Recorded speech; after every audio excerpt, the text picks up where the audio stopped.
दोस्तों आगे वीडियो में आपने देखा होगा कि हमारे पास एक बजाज गाड़ी आई हुई है दाहोद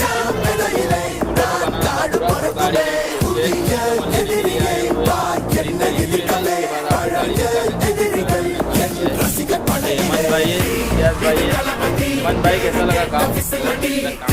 जैसा आपने बोला था उस हिसाब से शिकायत का मौका भाई काम ओके हुआ ना। चलो दिखा दें लोग।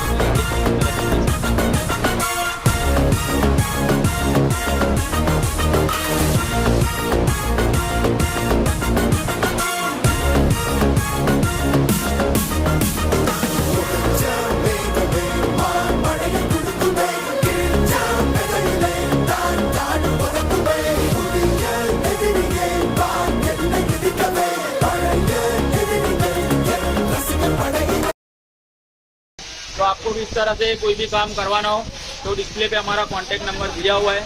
मिलते हैं और कोई नए वीडियो के साथ, तब तक के लिए जय हिंद जय भारत।